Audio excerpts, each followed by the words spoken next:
1편에서는 박살날 일이 없었는데 아이언맨 2에서는 세로로 찢깁니다. 오마이갓. 2편 촬영을 위해 2대의 7세대 팬텀을 사서 동원했고 촬영 후 폐차했다고 합니다. 아무리 팬텀이어도 저 모양이 된 걸 타거나 가져갈 사람은 없겠죠? 안녕하세요. 영화 속의 자동차 지정용입니다. 사연 없는 사람이 없듯이 사연 없는 자동차도 없습니다. 오늘 소개드릴 자동차가 바로 사연이 아주 많습니다. 롤스로이스입니다.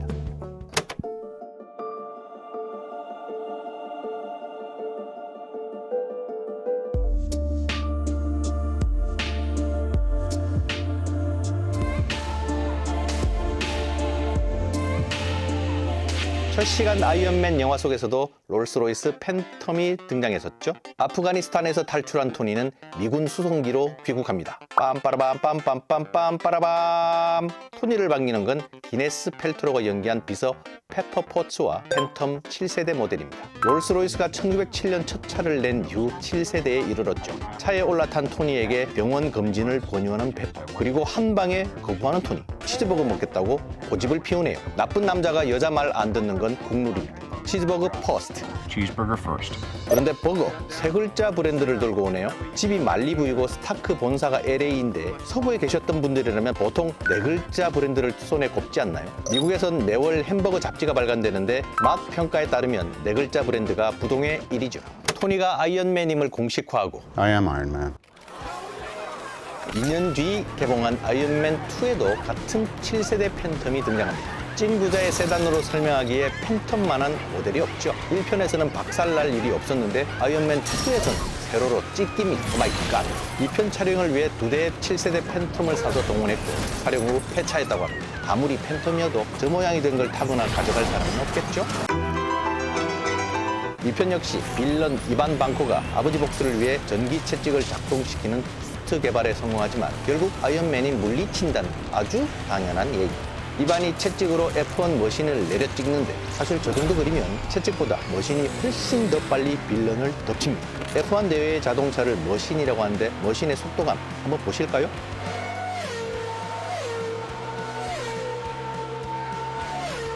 공격을 당한 토니, 급하게 도착한 팬텀. 토니에게 빨리 수트를 던져줘도 모자랄 시간에 한가하게 저렇게 떠들고만 있죠. 수트를 입기 전에 분명히 공격할 시간이 있어 보이는데 빌런은 또 공격을 안 합니다. 수트 입을 시간, 아니 수트 입는 걸 촬영할 시간을 줍니다. 이 코스는 모나코 그랑프리 경주장입니다. 전 세계 많은 F1 경기장 중에 가장 평균 속도가 느린 코스입니다.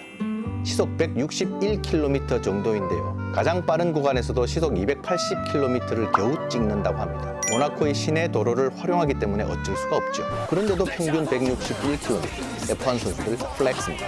아이언맨 2에는 영화 초반 현재 미국 행정부의 고문이자 정부 효율부를 이끄는 테슬라의 CEO 일론 머스크가 등장합니다. 출연료를 받았으면 받았지 주지 않았을 거라고 하는데 한편입니다. 나와서 로켓 엔진 이야기를 합니다. 스페이스X 얘기를 하는 것 같고요. 전기 제트기 얘기도 합니다. 가능할 수도 있겠죠. 팬텀의 연비는 리터당 5.9km라고 하는데 이건 고속도로 주행을 포함한 평균 값이죠. 시내에서는 리터당 2km 정도 나옵니다. 롤스로이스는 찰스 롤스와 헨리 로이스가 1906년 의기투합해 만들었죠. 첫 차는 은색으로 도장해 1907년 공개했는데 너무 조용했다고 합니다. 시속 100km에서 차 안에 시계 째깍거리는 소리만 들린다고 해서 은빛 유령, 실버 고스트로 명명했습니다. 이후 롤스로이스의 모델명은 대부분 유령과 관련이 있습니다. 팬텀, 그 아래 크기의 세단 고스트, 쿠페 레이스와 스펙터 등이죠. 이 실버 고스트는 7036cc 48마력짜리 직렬 6기통 엔진이었습니다. 출시와 동시에 최고 대우를 받았습니다. 인디애나 존스 시리즈의 3편, 최후의 성전편에도 등장합니다. 1929년부터 1935년까지 생산했던 팬텀 2세대인데요. 나치가 하타이 왕국의 술탄에게서 병력과 탱크 등을 빌립니다. 술탄은 금은 보화를 제쳐두고 팬텀에 다가가죠.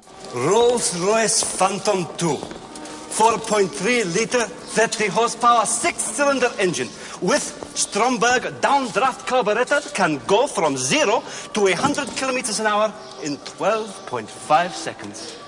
And I even like the color. 실제 영화에 사용된 차량은 25마력짜리 바커 살롱이었다고 합니다. 팬텀 2세대는 1930년 컨티넨탈이라는 이름의 스포츠 버전을 내놨는데 이걸 바커라고 하는 코치빌더 주문 제작 업체에서 만든 버전입니다.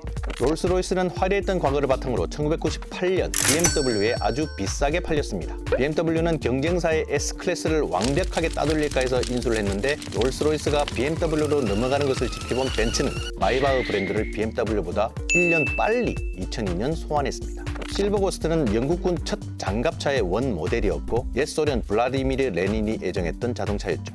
이 후속으로 만들어진 게 1926년의 1세대 팬텀입니다. 이후 비교적 단명한 2세대와 3세대 팬텀을 거쳐 2차 세계대전 후 4, 5, 6세대가 나왔죠.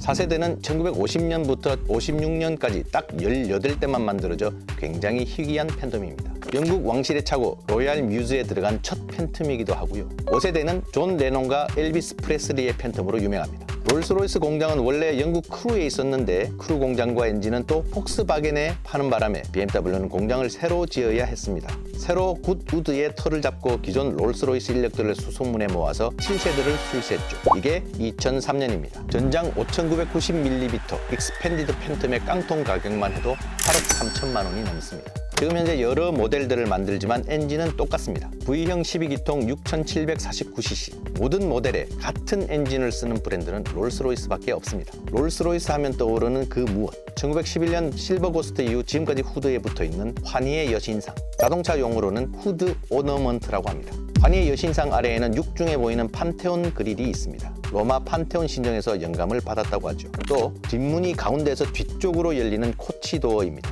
공간만 충분하다면 이 구조가 타고 내리기 훨씬 편합니다. 바퀴가 돌아가더라도 가운데 로고는 제자리에 있는 것으로 보이는 플로팅 휠. 이것은 BMW가 인수한 이후 고급화 홍보 전략으로 적용했습니다. 롤스로이스는 주문자의 뜻에 충실히 따릅니다. 비스포크, 이야기가 되어진 그대로 만들어준다는 이야기죠. 고객의 주문 그대로 만들어줍니다. 롤스로이스에서 가장 비싼 모델이 뭔지 아시나요? 바로 보트테일입니다. 후면부를 요트 디자인으로 만들었는데 가격은 2,800만 달러, 우리 돈으로 400억 원이 넘습니다. BMW 롤스로이스가 추가한 옵션엔 스타라이트 헤드라이너가 있는데요. 차량의 천장을 1340개의 광섬유 램프로 장식하는 겁니다. 또 다른 시그니처 우산, 테플론 소재로 만들어 쓰고 나서 대충 넣어두면 알아서 마른다고 합니다. 잃어버리고 새로 주문하면 100만 원 정도 추가 지출이 나옵니다. 다시 영화로 돌아와서요. 영화 속에는 토니의 아이언맨 수트가 왜 황금색과 빨간색으로 이루어지게 되는지 알 수 있죠. 골드가 너무 화려하다고 투덜대던 토니.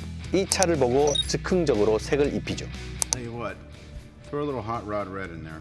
골드와 레드의 아이언맨 수트는 이렇게 태어납니다. 아이언맨의 차고에 팬텀은 없습니다. 출퇴근용 짐차 취급을 해서 그런가요? 차고에는 RA 외에도 살린 S7, 셀비 코브라, 테슬라 로드스터와 오토바이 2대가 있습니다. 오토바이 2대는 둘 다 할리 데이비슨입니다. 다만 또 다른 한 대는 최종적으로 일본에서 만든 겁니다. 오늘 준비한 영상은 여기까지입니다. 그런데 오늘은 마무리를 퀴즈로 하려고 합니다. 좀 전에 말씀드렸던 일본에서 제작한 오토바이의 모델명은 무엇일까요? 잘 검색해서 댓글로 달아주세요. 영화 속의 자동차 소개는 오늘 여기까지 일단 문을 닫고 다음 시간에 또 찾아올게요. 안녕!